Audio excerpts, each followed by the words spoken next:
Hello Moorlands, this is the Incredible Hulk here, and I've been asked to read you a story called Hippopotamus by Steve Smallman and illustrated by Ada Gray. A mouse sat down by a bubbling creek. The creek went bubble, and the mouse went squeak, squeak, squeak, bubble, bubble, squeak, squeak, squeak, squeak, squeak, bubble, bubble, squeak, squeak, squeak. A little bird tweeted, "What a great song, and if you don't mind, I'll sing along." "Wait," yelled Centipede. "You need a beat." So he tapped out a rhythm with his tappity feet. Tip-tappa-tippy-tappy, tweet, tweet, tweet. Squeak, squeak, bubble, bubble, squeak, squeak, squeak.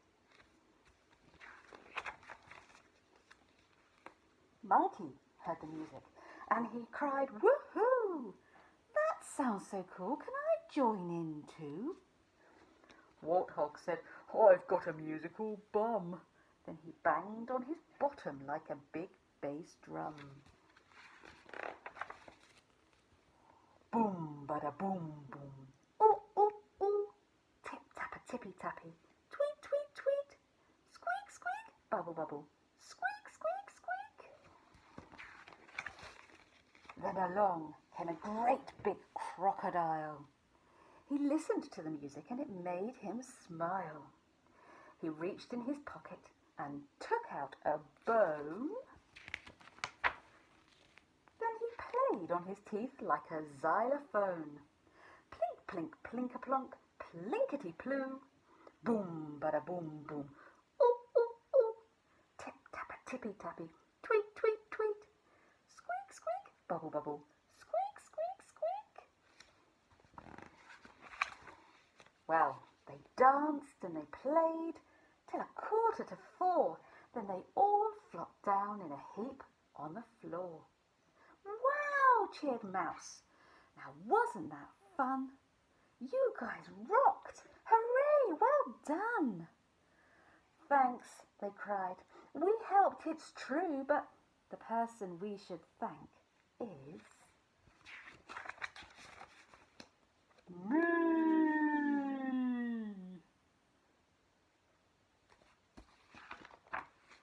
"Excuse me," Mouse said, "but what did you do?" Monkey was the one who went ooh, ooh, ooh. Centipede tapped with his tappity feet, and this little bird went tweet, tweet, tweet. Warthog banged on his musical bum. It went boom, bada boom, like a big bass drum. Crocodile played plink, plinkety, plonk, and I went squeak. So what did you do?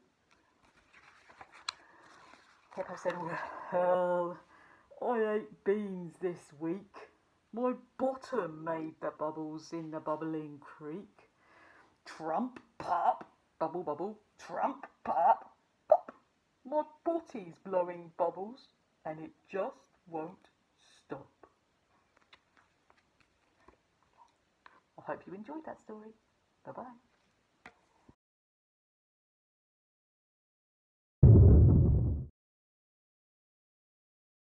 Hello everyone, I'm going to read you a story from this book, Incredible Journeys, and it's full of amazing journeys that people have taken around the world. And I'm going to read you a tale about an adventurer called Amelia Earhart, and she was famous for flying aeroplanes all over the world. Earhart was born in Kansas in 1897 and loved playing outside and climbing trees.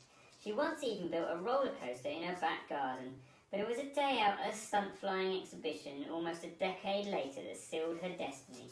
A pilot in a plane spotted Earhart and her friend watching and decided to give them a scare, diving straight at them. But gutsy Earhart refused to budge. "I believe that little red airplane said something to me as it swished by," she later reflected. In 1920, she finally sat as a passenger in a plane. "By the time I got to 200 or 300 feet off the ground, I knew I had to fly," she later said. She was so determined to learn that she tracked down one of the best aviators of the day, Netta Snook, and begged her for lessons.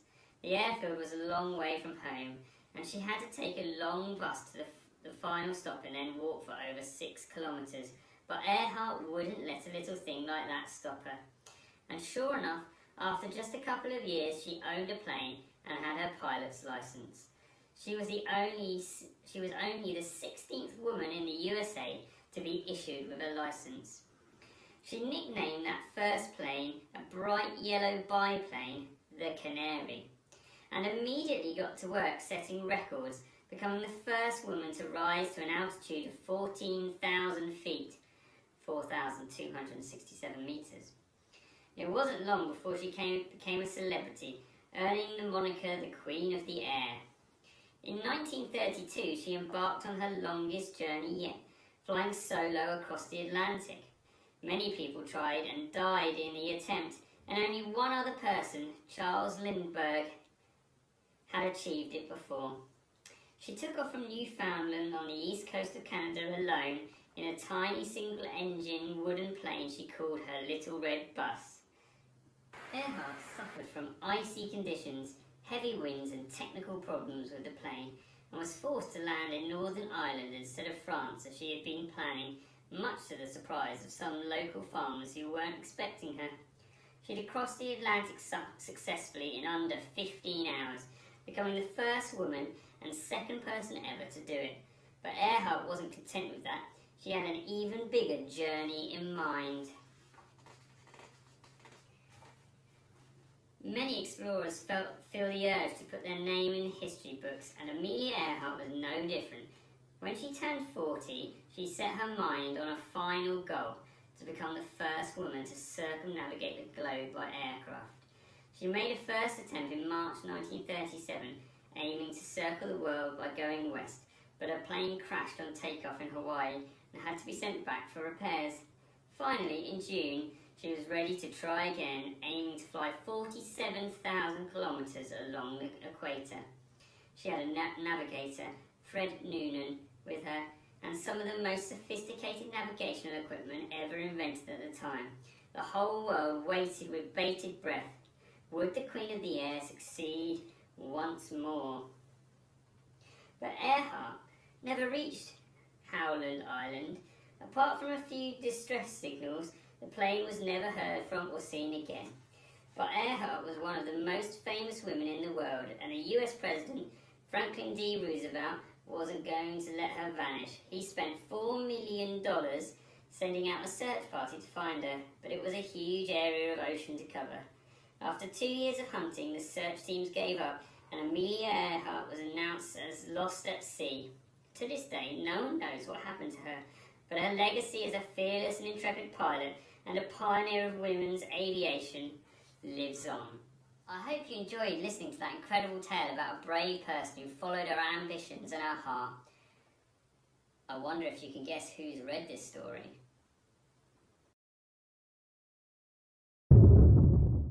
Hello children, I'm going to read you a story called The Lighthouse Keeper's Lunch.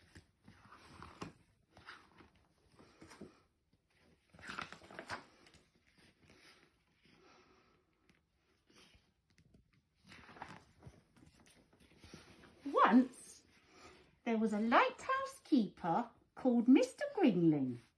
At night he lived in a small white cottage perched high on the cliffs. Can you see it?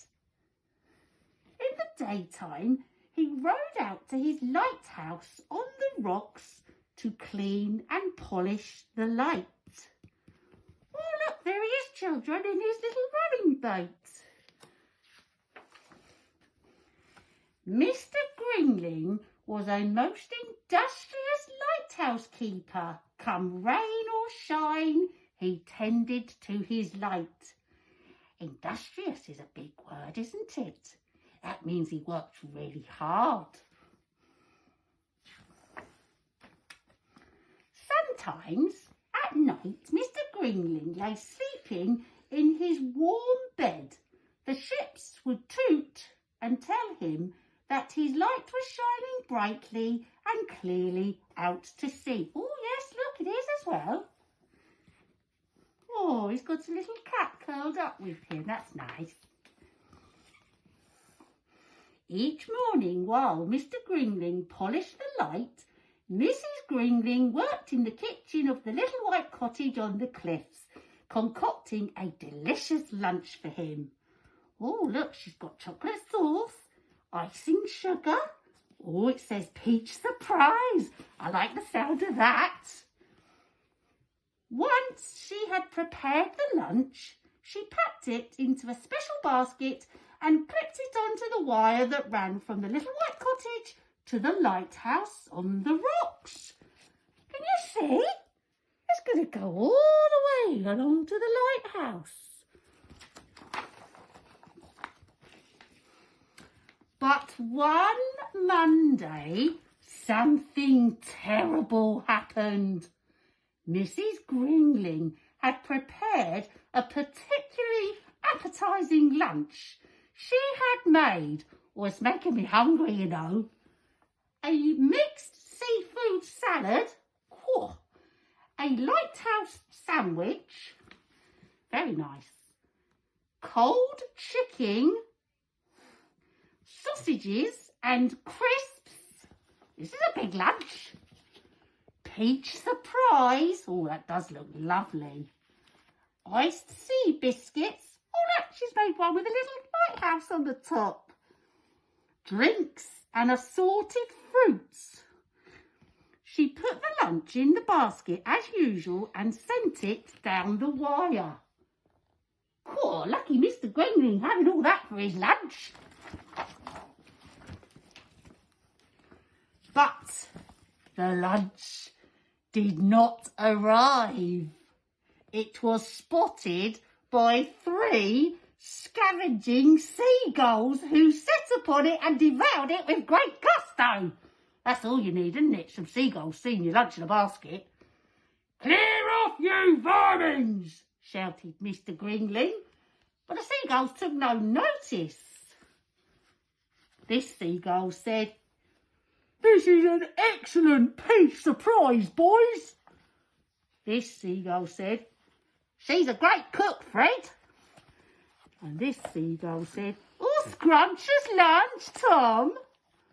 What naughty seagulls. That evening, Mr. and Mrs. Gringling decided on a plan to baffle the seagulls. "Tomorrow I shall tie a napkin to the basket," said Mrs. Gringling. "Of course, my dear," agreed Mr. Gringling. "A sound plan." Oh, yep, she's tied it, yep. Uh-oh, they're up to no good again. "They'll have to try harder than this to stop us, Bert." Oh, you know what's going to happen, don't you? On Tuesday evening, Mr. Gringling and Mrs. Gringling racked their brains for another plan. "They're a brazen lot, those seagulls," said Mrs. Gringling. "Brazen indeed," said Mr. Gringling. "What shall we do?" "Our cat does not appear to like seagulls," said Mrs. Gringling. "No, my dear," said Mr. Gringling. "Hamish is an accomplished seagull chaser." "Of course," exclaimed Mrs. Gringling. "Tomorrow Hamish can guard the lunch." "Aha! A most ingenious plan," agreed Mr. Gringling. Hamish did not think that this plan was ingenious at all. He spat and he hissed as Mrs. Gringling secured him in the basket. "He don't look happy about this, does he?" There, Hamish," said Mrs. Gringling consolingly. "I'll have a tasty piece of herring waiting for you when you arrive home." Poor Hamish, the cat. Oh, he really does not look happy at all about this, does he? Sadly, Flying did not agree with Hamish. His fur stood up on end when the basket swayed, his whiskers drooped when he peered down at the wet blue sea, and he felt much too sick even to notice seagulls, let alone scare them away from the lunch. Here come the seagulls. "Here, pretty pussy, like a piece of lobster." "Ha!" This one says, "His food gets better every day, Fred." "Aren't you going to chase us, pussy?" All those seagulls are very naughty. Lack-a-day, said Mr. Gringling sadly. Meow, meow, agreed Hamish pitifully. On Wednesday evening, Mr. and Mrs. Gringling racked their brains for again a new plan. What shall we do? Said Mr. Gringling. Mrs. Gringling looked thoughtful. I have it, she said. Just a minute. I've got a mixture for hungry seagulls. Indeed, my dear, said Mr. Gringling. What have you got in mind? Wait and see, said Mrs. Gringling. Just wait and see. See, Hamish is hiding. He's hoping he's not in the plan. Mustard sandwiches! Oh, this is a truly superb plan. Extra strong. Do you like mustard? Oh, I don't like it myself. On Thursday morning, Mrs. Gringling carefully packed the mustard sandwiches and sent them off down the wire to the expectant seagulls. Yuck! Yuck! Blech! Oh, they don't like mustard sandwiches at all, do they? On Friday, Mrs. Gringling repeated the mustard mixture. All right, boys, let's go and have lunch elsewhere. It's the same as yesterday's lunch, Fred. So, on Saturday, up in the little white cottage on the cliffs, a jubilant Mrs. Gringling put away the mustard pot before she prepared a scrumptious lunch for Mr. Gringling. Oh, they've got a pet parrot as well. Oh, well, life, such a life, mused Mr. Gringling as he sat down to enjoy a leisurely lunch in the warm sunshine. Well, lucky old Mr. Gringling, I say, having that nice lunch sent over to him every day. I hope you enjoyed the story. Bet you can't guess who it is.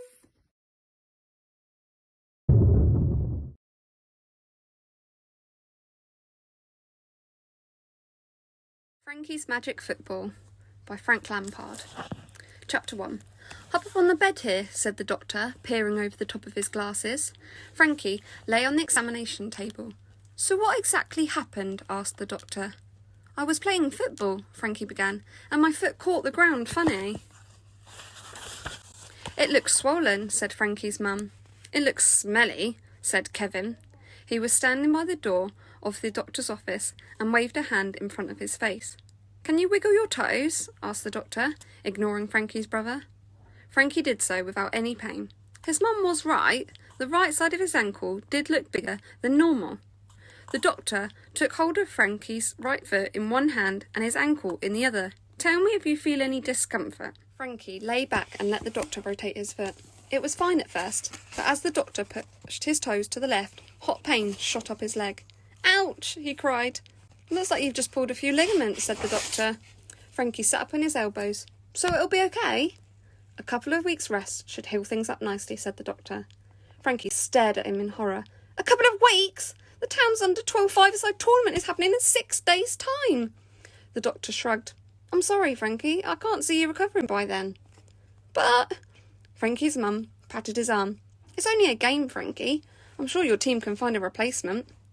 Disappointment sat like a heavy rock in Frankie's stomach. They'd been working towards the tournament for weeks. 32 teams from all the different schools in town. He felt like he was letting everyone down. Charlie, Louise, Kobe, and Hannah. The doctor brought him a set of crutches. These should be the right size. Come back early next week and we'll have another look at you. But don't get your hopes up about playing soon. You'll risk making the injury worse. Thank you, mumbled Frankie. At home, later that day, Frankie lay on his bed, tossing his battered football against the wall and catching it again. The crutches leant up against the wall. Only his brother and his closest friends knew the magic the football possessed, the ability to open doorways in amazing worlds. It's just a shame it can't magic my leg better, thought Frankie. His bedroom door opened a fraction, and Max scampered in. He looked at the football, tail wagging. Frankie's dog loved to kick around any time of day. Sorry, boy, I'm out of action, said Frankie. He'd broken the bad news to his friends over the phone. They'd been really nice about it, but Frankie could tell they were disappointed too. The only person who had seemed pleased was Kevin. His team had more chance of winning the tournament now. The doorbell rang below, and Frankie heard his mum answer it. "He's in his room," she said. "I hope you can cheer him up." Footsteps pounded up the stairs, and a moment later Charlie and Louise came in. Charlie had a full rucksack on his back. "How are you doing?" asked Louise. "Does it hurt?" Frankie shook his head. "Not much." "Have you found someone to take my place?" Charlie looked very glum. "Not yet. Everyone's already in a team. It won't be the same without you anyway." "I'm really sorry," Frankie said. "Stop apologising," said Louise. "Injuries are part of life." Frankie was glad he had such good friends. "Hey, Charlie, what's in the bag?" he asked, trying to change the subject. Charlie's face brightened as he pulled out his games console and controllers. "We might not be able to play football," he said, "so this is the next best thing. Fantasy Scorer 2. "Cool," said Frankie. He'd heard about the new football game from other kids. You could play with your friends against all sorts of different teams on lava pitches, in space, under the sea. There were hundreds of levels. It reminded him of some of the real crazy adventures he and his friends had undergone with the magic football. "Where can we plug it in?" asked Charlie. "My brother has a TV in his room," said Frankie. He grabbed his crutches and they went across the landing to Kevin's bedroom. A sign on the door read, "Keep out, dangerous animals inside." Frankie knocked, and Kevin's scowling face appeared. "What do you want?" he asked. "Can we plug in Charlie's console, please?" asked Frankie. "No," said Kevin. "I'm busy." He began to shut the door, but then stopped. His eyes rested on the game in Charlie's hand. "Is that Fantasy Scorer 2? "Yep," said Louise. Kevin swung the door open wide to reveal his messy bedroom. Then, "Come on in," he said. "I've been dying to try it." He shared a quick glance with his friends. It wasn't quite what they had in mind, but Kevin couldn't cause too many problems just playing a computer game. And, with his foot injured, he didn't have a lot of options.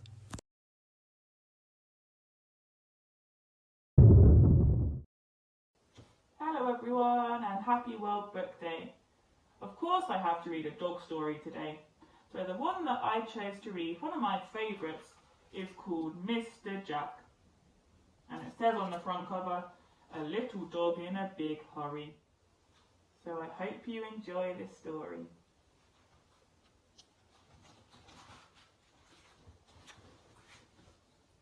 Mr. Jack was a little dog with a big desk. He had a big elephant telephone, a big bug stapler, and a big cat clock. Everything Mr. Jack had was big. Everything except his glasses, which were very, very, very small. On this very special day, Mr. Jack had just finished work. He'd switched off his office light and locked up for the night. Mr. Jack always went home the same way, and he had a little song. First through the subway for a marketplace roam. Take the bus to the park, then through the shops home. But tonight, Miss Jones realised that things were about to go horribly wrong. "Oh no, Mr. Jack, come back, come back. You've forgotten your glasses." Mr. Jack, however, was far too busy listening to his tummy. It was going grumble, rumble, rumble. He was in a hurry to get home, because tonight there was a very special, very big something waiting for him. So off he scurried into the subway. "Oh no, Mr. Jack, come back, come back. That's not the subway, that's the sewer." How chilly and dark. And as for the smell, Mr. Jack got awfully lost. "But look, police officers." "Thank goodness for that," said Mr. Jack. "Excuse me, which way is the market?" he asked. They showed him the way to the market all right. Those smugglers chased him all the way there. "Oh no, Mr. Jack, come back, come back. That's not the market, that's the docks." "My word," said Mr. Jack, "what a messy market. Just look at those boxes, all higgledy-piggledy." Just then Mr. Jack's tummy went rumble, rumble, rumble. He remembered why he was hurrying home and licked his lips. "Heavens," said Mr. Jack, "where's my bus? I just can't wait to get home." "Oh no, Mr. Jack, come back, come back. That's not a bus, that's a banana truck." Poor Mr. Jack. He lifted his hat politely to all the banana sacks. "Good evening, gentlemen," he said. Mr. Jack hummed to himself. "First through the subway for a marketplace room. Take the bus to the park, then through the shops home." He jumped out at the first stop. There were the great iron railings of the park with the waving palm trees. But Mr. Jack, "Come back, come back. That's not the park, that's the zoo." Mr. Jack smelt the flowers, fed the ducks, listened to the band, and met some very lively children. It was all rather odd. By the time Mr. Jack came out of the zoo, he was very, very hungry. His special day was turning out to be rather peculiar. His hat was battered, he smelt of bananas, and he still had a long way to go. "Maybe I'll stop in this cafe for a little rest," he panted. Miss Jones watched him and squeaked, "Oh yes, Mr. Jack, go in, 'cause that's not the cafe, that's the opticians." Mr. Jack asked for some lemonade. May I suggest that you need spectacles, sir?" said the optician. Mr. Jack was puzzled. "Spectacles," he said. "But my dear, I'm already wearing spectacles." "Here, try these," said the optician. And as soon as Mr. Jack put them on, everything became clear. And gracious, there was Miss Jones. "Oh dear," said Mr. Jack, "have I done it again?" Just then, Mr. Jack's tummy went grumble, rumble, rumble. He smiled a big smile. He remembered it was his very special day.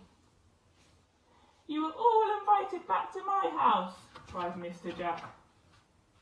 And there it was at last, his very special, very big birthday cake.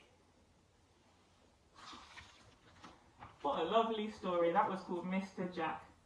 So I hope you enjoyed this World Book Day video and all of the other ones as well. Bye.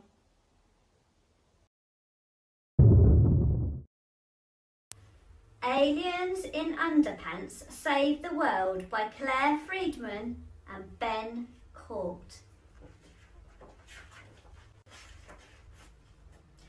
Aliens love underpants. It's lucky that they do, for pants have saved our universe. Sounds crazy, but it's true.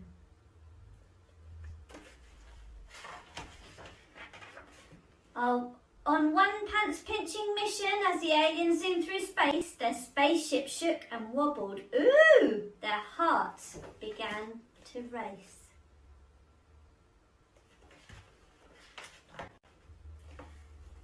Their raiders bleeped, their sirens wailed.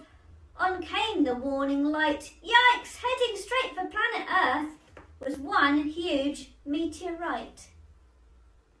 Meanwhile on Earth the scientists had such an awful fright. What's that? They gulped in horror, picked up on our satellite. The fire engines came racing, police and air rescue too, but with just 4 hours till impact, there was little they could do.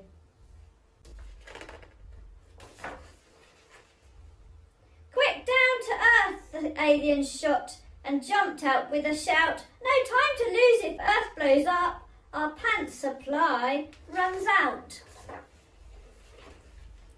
They took pants down from washing lines and raided knicker stores. They sneaked inside our houses and pulled bloomers out of drawers. The aliens stitched the underwear and proudly they unfurled the most ginormous pair of pants made in the whole wide world. Whee! Whizzing in their spaceships, they stretched out the pants in place. And as the meteor landed, ping, it zoomed back into space. The meteorite has vanished. Gasped the people in surprise. We thought we saw huge underpants, but can't believe our eyes. Back home, the aliens all cheered. Our pants plan was fantastic. We saved the earth and underpants with pingy pants elastic. So should your pants go missing, there's no need to make a fuss. Let the aliens have their fun. They've done so much for us.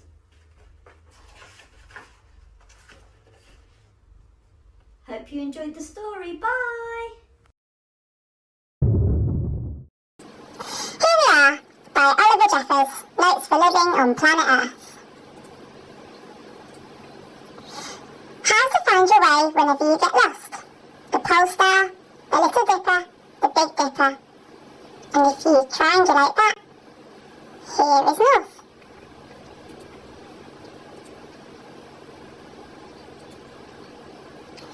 Our solar system, one of trillions. This is us. Probably not to scale. Well, hello. Welcome to this planet. We call it Earth. It's a big globe floating in space on which we live. We're glad you found us. The space is very big. There's so much to see and do here on Earth, so let's get started with a quick tour. The planet is basically made up of 2 parts. Land, rock and dirt, also water. Sea, water, and also a bit of land. Firstly, let's talk about the land. It's where we are standing on right now. We know lots about the land. Then there's the sea, which is full of wonderful things. We know a bit about the sea, but we'll talk some more about that once you've learned to swim. There's also the sky, though that can get pretty complicated. Okay, moving on. On our planet there are people. One people is a person. You are a person. You have a body. Look after it, as most bits don't grow back. The most important things for people to remember are to eat, drink, and stay warm. People come in many shapes, sizes and colours. We may all look different, act different and sound different, but don't be fooled, we're all people. There are animals too. They come in even more shapes, sizes and colours. They can't speak, though that's no reason not to be nice to them. You may not be able to speak yet either, even though your head is full of questions. But be patient, you'll learn how to use words soon enough. Generally, how it works is that when the sun is out, it's daytime and we do stuff. The rest of the time is night, when it's dark, save for the moon, and we sleep. Things can sometimes move slowly here on Earth. More often though, they move quickly, so use your time well. It'll be gone before you know it. Though we have come a long way, we haven't quite worked everything out, so there's plenty left for you to do. You'll have to figure lots of things out for yourself. Just remember to leave notes for everyone else. It looks big, Earth, but there are lots here. 7,327,450,667 and counting. So be kind. There's enough for everyone. Well, that's planet Earth. Make sure you look after it. It's all we've got. Now, if you need to know anything else, just ask. I won't be far away. And when I'm not around, you can always ask somebody else. You're never alone on Earth.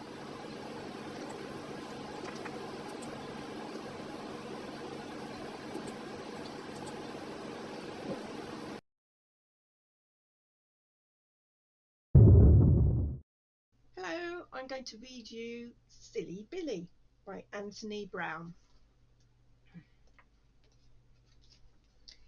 Billy used to be a bit of a worrier. He worried about many things. He worried about hats. He worried about shoes. He worried about clouds and rain. Billy even worried about giant birds. His dad tried to help. "Don't worry, lad," he said. "None of those things could happen. It's just your imagination." His mum tried too. "Don't worry, love," she said. "We won't let anything hurt you." But still Billy worried. One night he had to stay with his grandma, but Billy couldn't sleep. He was too worried. He always worried about staying at other people's houses. Billy felt a bit silly, but at last he got up and went to tell his grandma. "Well, fancy that, love," she said. "You're not silly. When I was your age, I used to worry like that. I've got just the thing for you." She went into her room and came out holding something. "These are my worry dolls," she explained. "Just tell each of them one of your worries and put them under your pillow. They'll do all the worrying for you while you sleep." Billy told all his worries to the worry dolls. He slept like a log. The next morning Billy went home. That night he again told his worries to the dolls. He slept like a stone. The next night Billy slept well, and the night after that. But the night after that Billy started to worry. He couldn't stop thinking about the dolls. All those worries he'd given them. They must be so worried. It didn't seem fair. The next day Billy had an idea. He spent all day working at the kitchen table. It was difficult work, and at first he made lots of mistakes and had to start again many times. But finally Billy produced something very special. Some worry dolls for the worry dolls. That night everyone slept well, Billy and all the worry dolls. And after that, Billy didn't worry very much at all, and neither did his friends. Billy made worry dolls for all of them.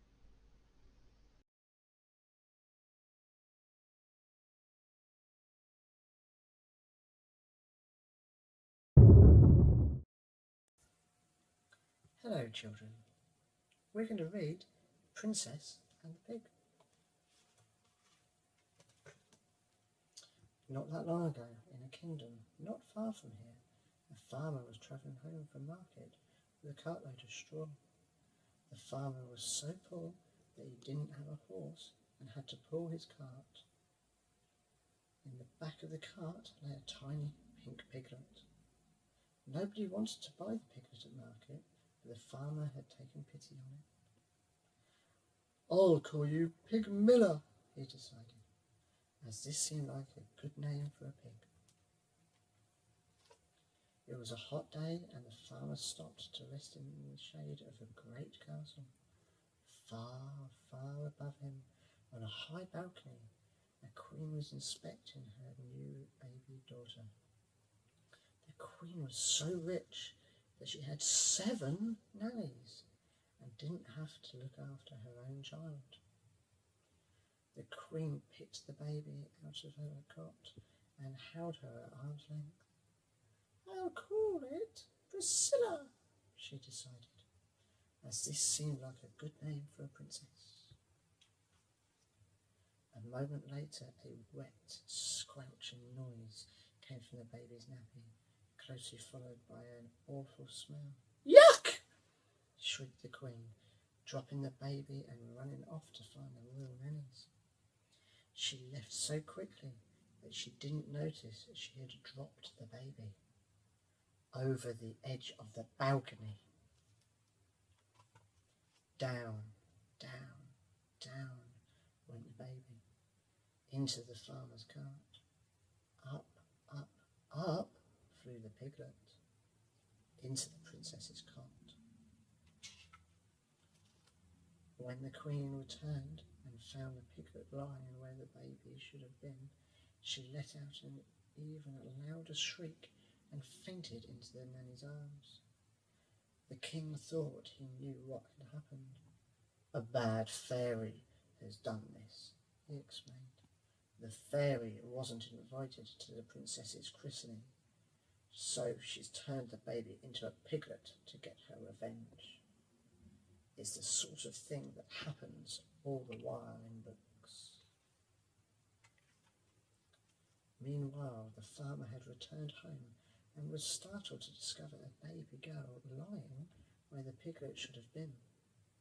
The farmer's wife thought she knew what had happened. "A good fairy has done this," she explained. "The fairy knew how poor and honest we are, and how badly we want a child, so she's turned the piglet into a baby. It's the sort of thing that happens all the while in books." And so, without a second thought, the baby became Pigmella and farmer's daughter, and the piglet became Priscilla, the princess. It wasn't long before Pigmella was able to eat, walk, and dress all by herself, and the farmer and his wife soon forgot that she had ever been a pig. Things were not so easy for Priscilla, but the king and queen never let anyone forget that she was really a princess. As Pigmella grew older, she grew clever and beautiful and was admired by everyone she met. As Priscilla grew older, she grew not so clever and not so beautiful and was avoided by everyone she met. Then one day the farmer's wife overheard some of the castle servants talking about the princess who had turned into a pig. "It's just like what happened to Pigmella," she told her husband, "only the other way around." The farmer soon guessed what had happened. "The princess and the pig must have swapped places somehow," he explained. "It's the sort of thing that happens all the while in books." The poor farmer and his wife were very unhappy. They loved Pigmella, but they knew they must return her to her rightful place of home. Pigmella was also unhappy. She loved the farmer and his wife and did not want to live with anyone else. But they were an honest family, so the next day they all went to the castle to see the king and queen. The king and queen listened to the farmer's story, but they didn't believe it. "What nonsense!" cried the queen. "Ridiculous!" laughed the king. "The girl may be clever and beautiful, but she does not look or speak like a proper princess." The queen thought she knew what was happening. "It's a trick," she declared. "This girl is just a farmer's daughter, pretending to be a princess, in the hope that she might marry a prince. It's the sort of thing that happens all the while in books." And so Pigmella returned home with the farmer and his wife, where where she married a young shepherd and lived happily ever after, and never once wished that she'd been a princess. And Priscilla also got married to a handsome prince, although he had to be talked into it. Priscilla was changed into a pig by a bad fairy, the king explained.